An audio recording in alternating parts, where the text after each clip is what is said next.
The planet they called New Eden was beautiful beyond words, and Commander Elena Varga stood on her balcony watching the twin suns set behind purple mountains that seemed to touch the sky itself. She had retired from Earth Fleet 15 years ago after spending 3 decades fighting in wars she barely remembered anymore. And now, she served as governor of this peaceful colony at the edge of known space. 12,000 humans called New Eden their home, and among them lived 2,000 children who attended the New Eden Preparatory Academy that sat on a green hill overlooking the main settlement. Elena smiled as she watched the children playing in the fields below, their laughter carrying on the warm evening breeze like music that reminded her why humanity reached for the stars in the first place. The colony had existed for 20 years without any major problems, and their relations with the neighboring alien species remained peaceful if somewhat cold. The Vthcari Dominion controlled the star systems beyond New Eden, and these insectoid creatures had never shown much interest in humanity beyond occasional trade negotiations. Elena had met their ambassadors several times, and found them strange beings with compound eyes that showed no emotion and voices that clicked and buzzed in patterns her translator struggled to interpret. They were logical creatures who viewed the universe as a puzzle to be solved rather than a wonder to be experienced, and they had little patience for what they called the emotional weaknesses of mammalian species. But they had never been hostile, and Elena saw no reason to fear them as she watched the last light of the suns fade from the sky. She turned to go inside when her communication device buzzed with an urgent message from the Colony Defense Center. "Governor Varga, we have unknown vessels entering atmosphere." The young officer's voice trembled with confusion and fear. "They came out of nowhere, and they are not responding to our hails." Elena felt her old soldier instincts awaken as she rushed to her command console and pulled up the sensor data that made her blood run cold. 15 Vthcari warships descended through the clouds in perfect formation, and they were heading directly toward the academy. "Sound the alarm," Elena commanded as she grabbed her sidearm and ran for the door. "Get all security forces to the school right now." But she knew even as she ran that they would never make it in time, and the screaming had already begun by the time she reached the streets. The Vthcari ships hovered over the academy like metal insects, and armored soldiers poured from their holds with weapons that fired beams of burning light. Elena watched in horror as alien soldiers crashed through windows and doors, and the sounds of children screaming tore through the night air like knives through her heart. Parents ran toward the school with whatever weapons they could find, but the Vthcari cut them down without mercy or hesitation. A young mother fell beside Elena with a smoking hole in her chest, and her last words were a desperate cry for her daughter trapped inside those walls. Elena raised her pistol and fired at the nearest Vthcari soldier, but her shots bounced harmlessly off its armored shell as it turned those cold, compound eyes toward her. She expected to die in that moment, but the creature simply knocked her aside with one powerful limb and continued its mission. The attack lasted only 7 minutes, but those minutes stretched into an eternity of screams and fire and loss that Elena knew would haunt her until she died. When the Vthcari ships finally rose back into the sky and vanished into the darkness, they took 847 children with them. 63 more lay dead in the ruins of the academy, and Elena knelt among the broken bodies, with tears streaming down her face. Parents wailed in anguish as they searched through rubble for children who would never come home, and the colony that had known only peace now drowned in grief and rage. A young communications officer approached Elena with a recording device in his shaking hands. "Governor, Earth is asking for a report," he said in a voice barely above a whisper. "The whole galaxy saw the attack through our broadcast satellites." Elena looked up at the night sky where those ships had disappeared, and something ancient and terrible awakened in her chest. She was 63 years old, and she had spent 30 years fighting wars that had seemed so important at the time. But nothing in her entire life had prepared her for the sight of children being dragged screaming into alien vessels, while their parents died trying to save them. She stood slowly and wiped the blood and tears from her face as she took the recording device from the young officer. "This is Commander Elena Varga of New Eden Colony," she spoke in a voice that carried the weight of all humanity's fury. "The Vthcari Dominion has attacked without warning or provocation." She paused and looked at the burning ruins of the academy, where rescue workers searched desperately for survivors. "They did not target our military installations or our infrastructure," she continued. "They came only for our children." Her voice hardened into something cold and sharp as she delivered her final words. "They took our children, and God help them because we will not." The message reached Earth within hours, and within days it had spread to every human colony and every alien civilization in the known galaxy. Footage of the attack played on screens across countless worlds, and species that had never given much thought to humanity watched in fascination and horror. The children screaming as they were torn from their parents' arms, the bodies of the small ones who resisted and paid with their lives, the weeping families left behind in the ashes.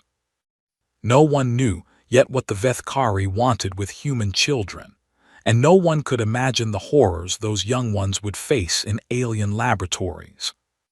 But everyone who watched that footage understood one simple truth that would reshape the galaxy forever. Humanity had been wounded in a way that went beyond politics or territory or resources, and wounded animals were the most dangerous creatures in the universe. On Earth, in the great halls of the United Terran Assembly, leaders watched the footage in silence as the weight of what had happened settled upon them. And in that silence, a decision was being made that would spell doom for an entire species that had dared to touch humanity's most precious treasure. The Vthcari believed they had found interesting test subjects for their experiments, but they had made a mistake that no amount of logic could have predicted. They had forgotten that humans were once animals who fought and died to protect their young, and that instinct still burned in every human heart like a fire that could never be extinguished. The children of New Eden cried out for rescue in the darkness between stars, and all of humanity heard their call. The United Terran Assembly had not seen a full gathering in over 50 years, but now every seat was filled with representatives from every human colony in the galaxy. President Sarah Morrison stood at the central podium and looked out at faces filled with grief and rage as the footage from New Eden played one final time on the massive screens behind her. "We have received communication from the Vthcari Dominion," she announced when the footage ended. "They claim the children were taken for scientific research purposes." The chamber erupted in angry shouts that took several minutes to quiet down. "They say human neural development is unique in the galaxy," President Morrison continued with ice in her voice. "They believe our children hold secrets that could enhance their own species." She paused and let those words sink into the hearts of every person watching. "They have offered to return any surviving subjects when their research is complete." The word subjects hung in the air like poison, and the silence that followed was more terrifying than any scream.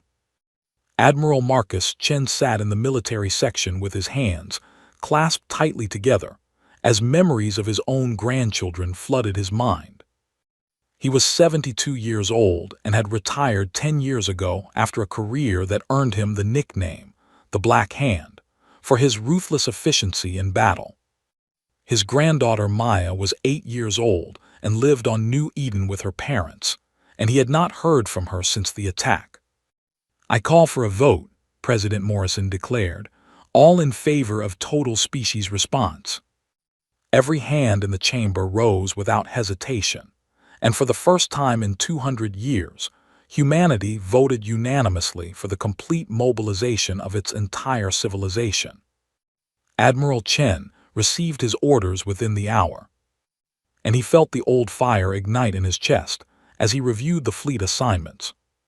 4,000 warships from every human colony would gather under his command, and factories across human space would shift to wartime production immediately. Retired soldiers received calls asking them to return to service, and recruitment centers reported lines stretching around buildings as civilians volunteered by the millions. Scientists abandoned their research projects to develop new weapons, and engineers worked without sleep to upgrade every ship that could fly.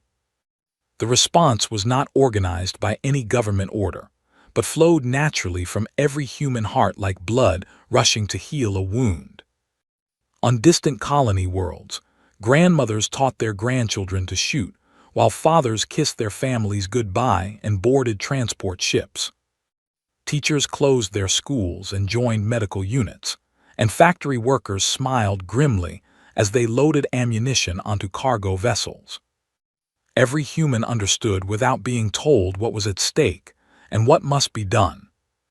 Meanwhile, the Galactic Council gathered in their great chamber to discuss what they called the human situation. Representatives from 100 species filled the curved seats that rose toward a domed ceiling painted with stars, and the Vthcari ambassador stood at the center podium with calm confidence. The humans react with typical mammalian emotion. He clicked and buzzed through his translator. They will send perhaps a few hundred ships to rescue their offspring, and we will destroy them. He waved one segmented limb dismissively as he continued. The Vthcari Dominion commands 15,000 warships and has never lost a war in our entire history. Several council members nodded in agreement, for the Vthcari were indeed a formidable military power that few would dare to challenge. We suggest the council remain neutral in this conflict, the ambassador concluded. It will be brief and decisive. The chamber murmured with discussion, until a very old and very strange figure rose to speak. The Anthean observer had witnessed the rise and fall of civilizations for longer than most species had existed, and the council always listened when this ancient being chose to share its wisdom. You do not understand what you have awakened, the observer spoke in a voice like rustling leaves. The humans have a concept they call protective instinct. The Vthcari ambassador made a dismissive clicking sound, but the observer continued. We have seen this instinct only once before in all our long memory, and that species no longer exists. The chamber fell silent as the observer's ancient eyes swept across the gathered representatives. Neither did their enemies. The Antheans sat down without another word, and the council voted to remain neutral as the Vthcari had requested. They expected a brief war ending in human defeat, and perhaps some negotiated settlement that would return the surviving children. They could not have been more wrong. Admiral Chen assembled his fleet in the shadow of Jupiter, and he stood on the bridge of his flagship watching ships arrive from every corner of human space. Destroyers and cruisers and carriers and battleships gathered in numbers that no human had ever commanded, and still more ships arrived every hour.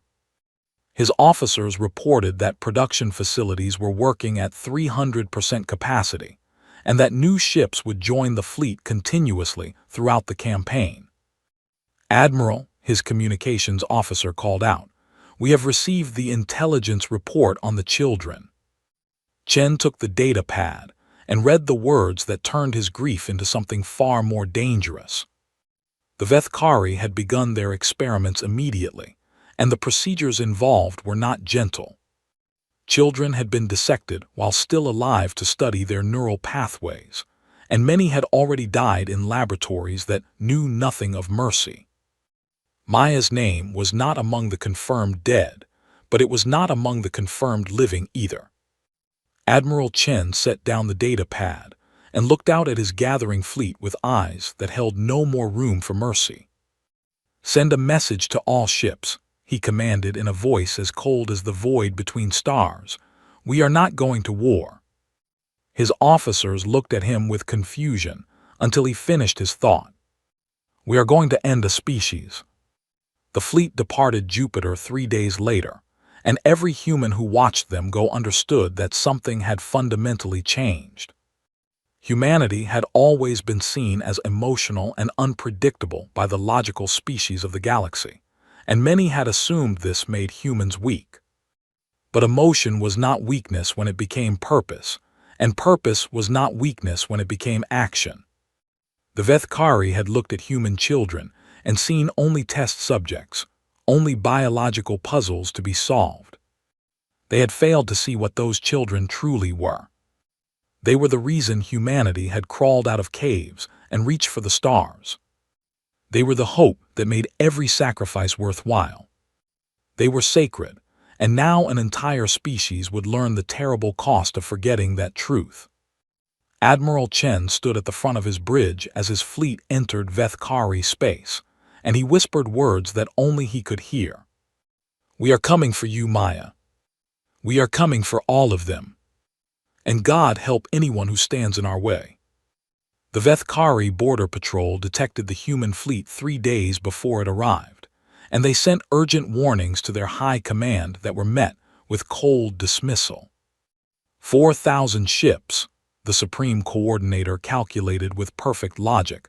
We have 15,000, and our technology is superior in every measurable way. He ordered a defensive fleet of 5,000 vessels to intercept the humans and end this conflict quickly. The battle began in the empty space between two dead stars, and it did not go as the Vthcari expected. Human ships fought with a ferocity that defied all tactical calculations, and pilots flew their vessels into impossible maneuvers that should have torn them apart. A Vthcari commander watched in confusion as a human destroyer rammed directly into his flagship, rather than retreat when its weapons failed. "Why do they not surrender?" he demanded as his ship broke apart around him.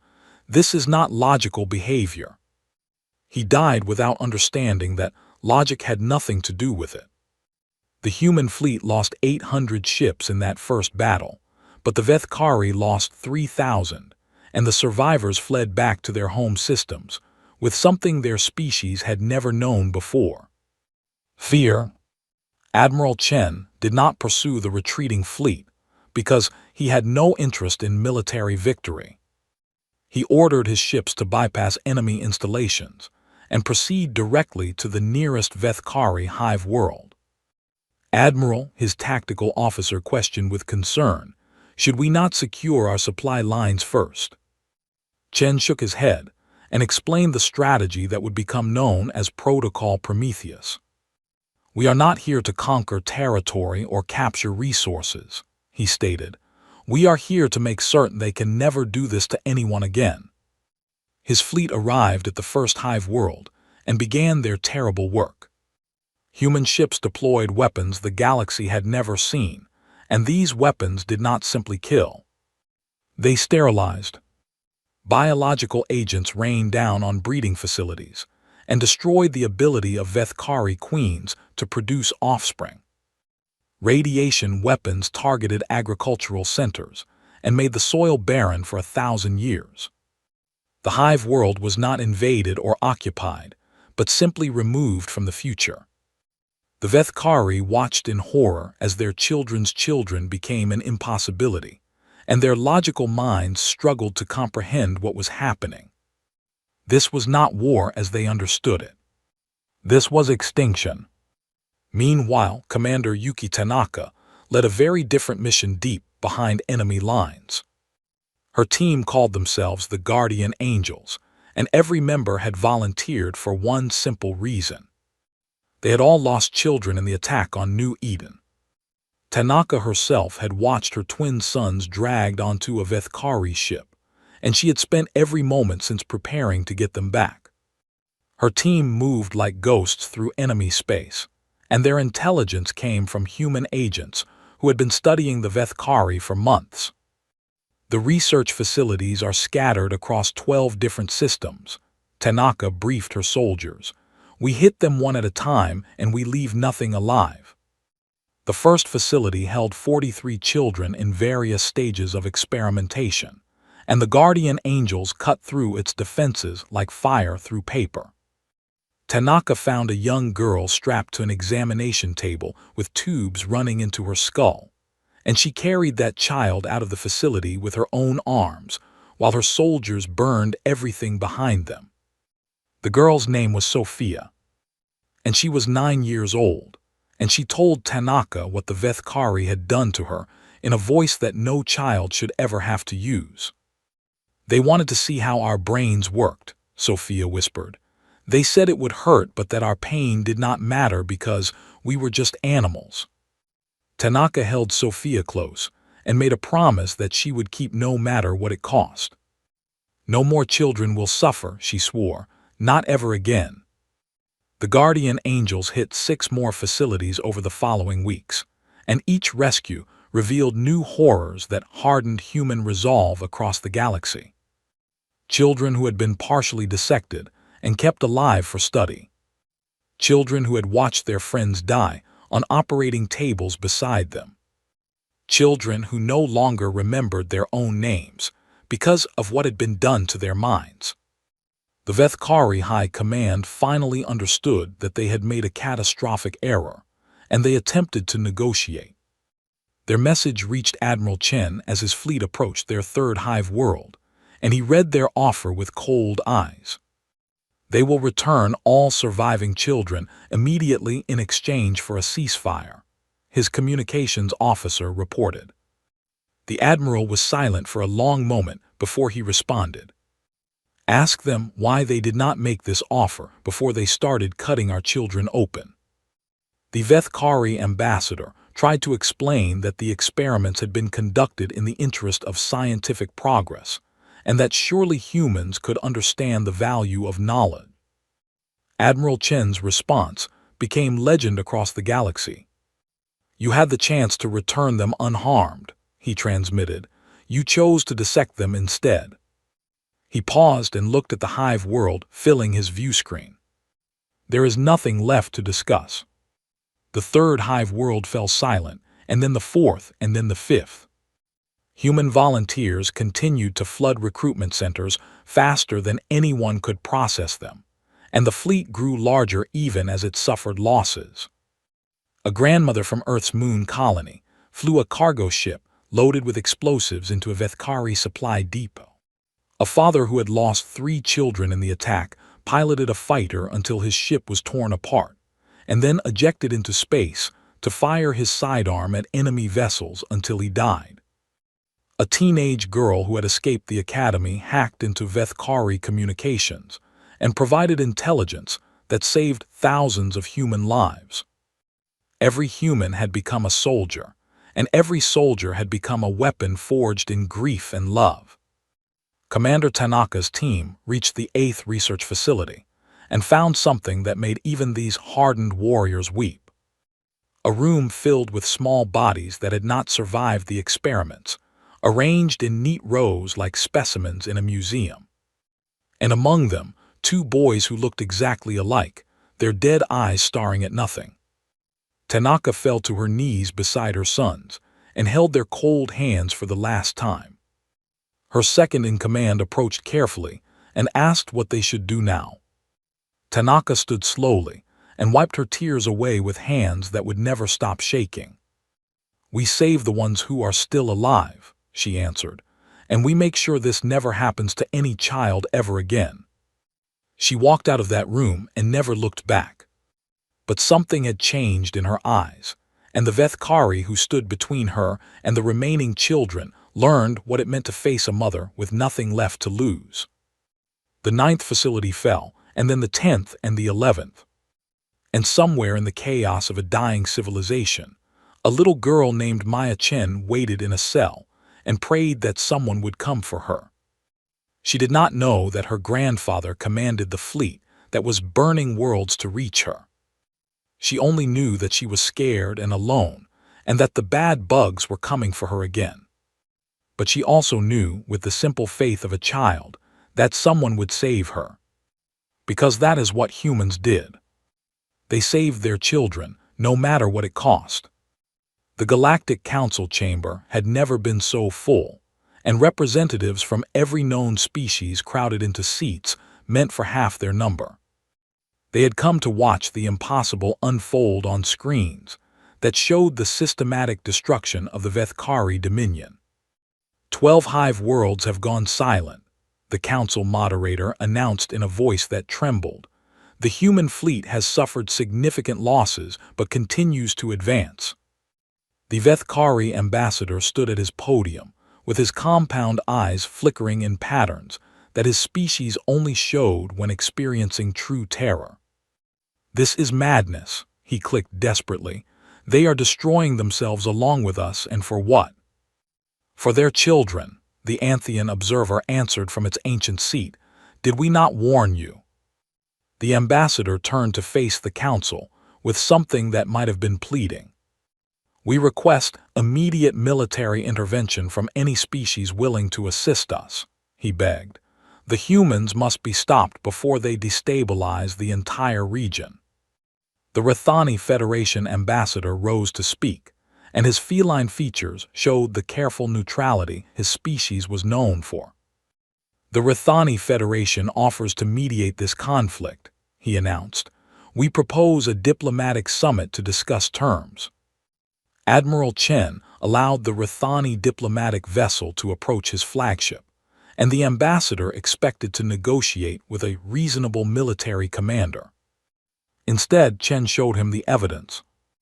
Medical reports from rescued children detailing experiments that made the ambassador's fur stand on end.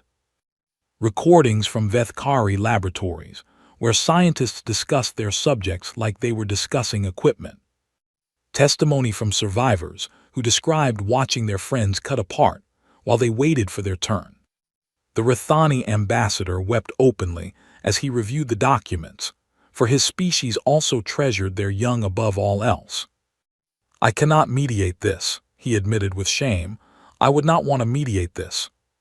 He returned to his ship and departed without another word, and his report to the Vthcari Council recommended complete neutrality with a personal note that read simply, "They deserved this."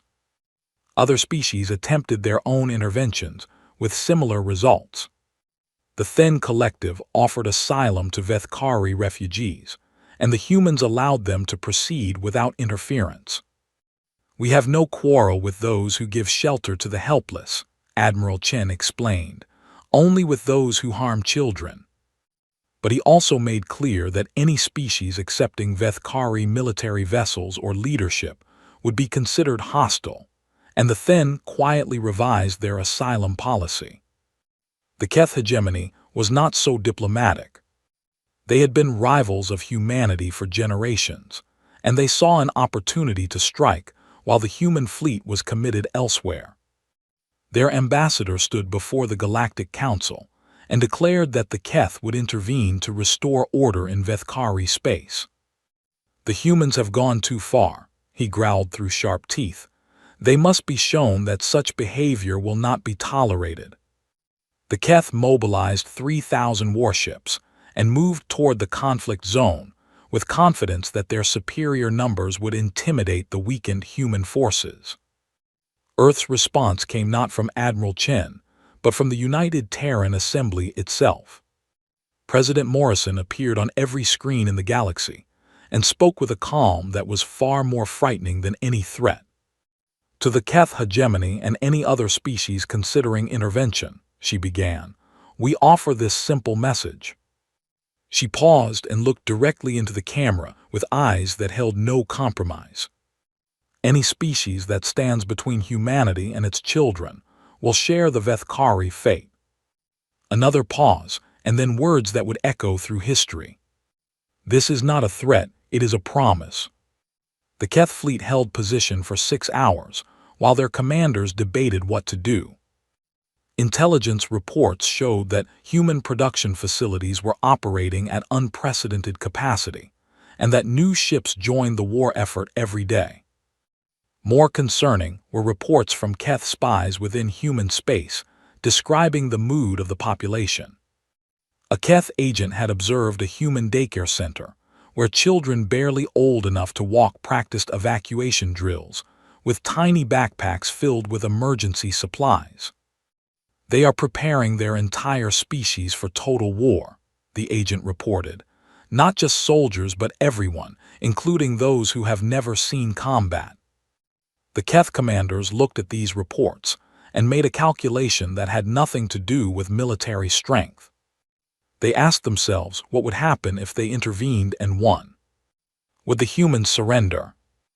Or would every human colony become a fortress, every human citizen become a soldier, every human child grow up with one purpose?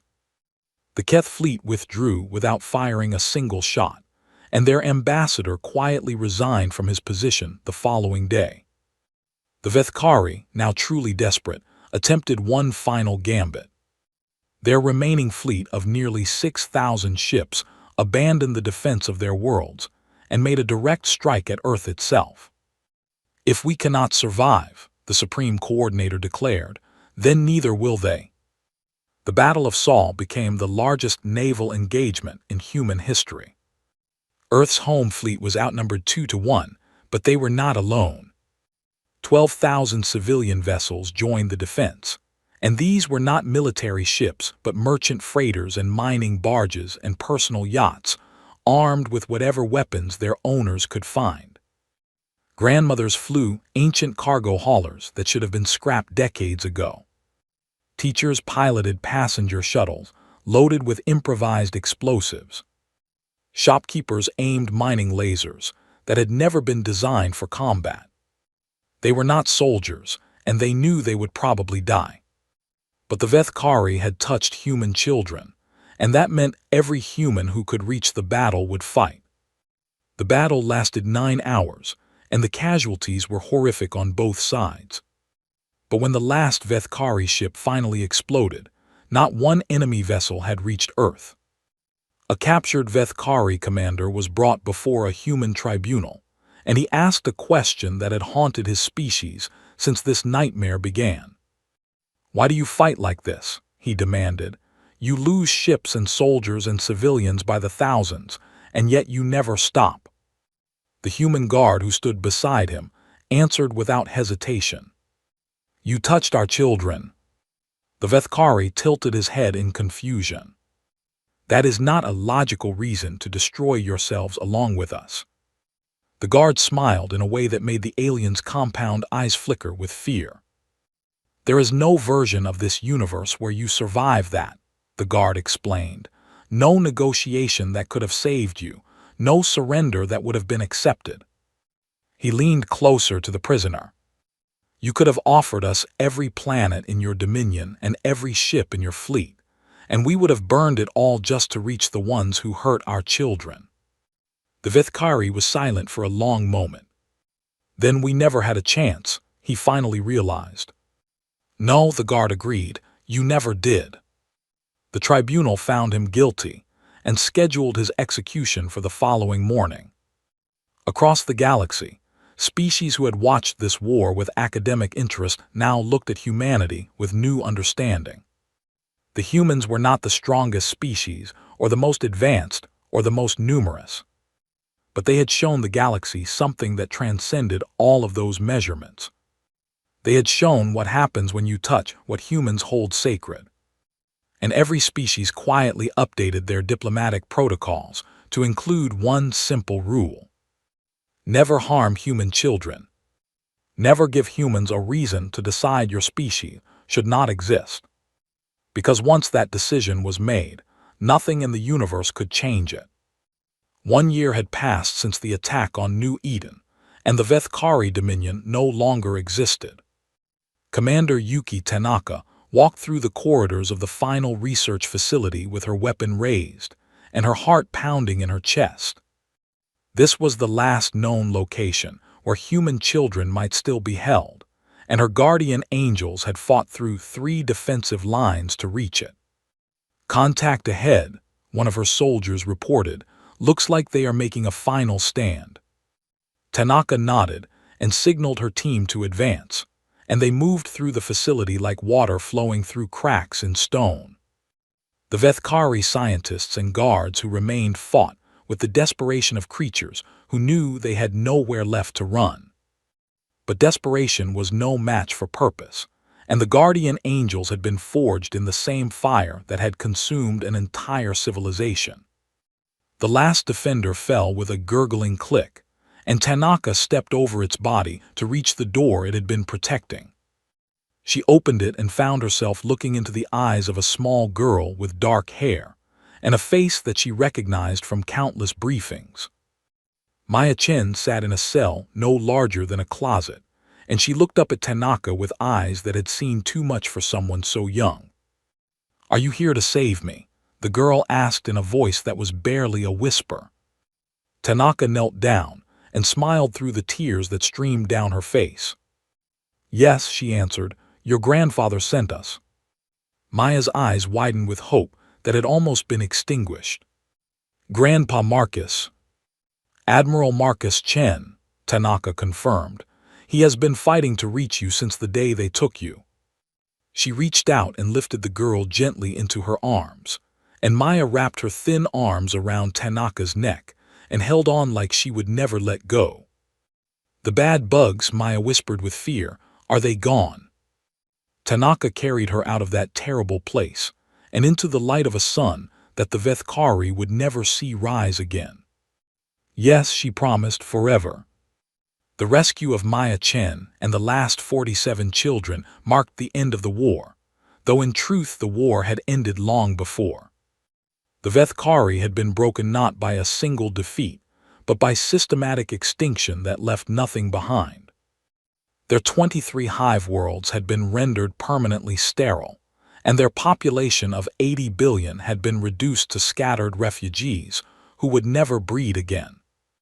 Some species in the Galactic Council argued that this was genocide and demanded that humanity face consequences.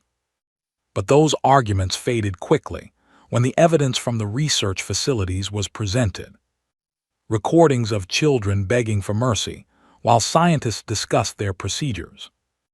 Bodies of young humans preserved in specimen jars like insects in a collection.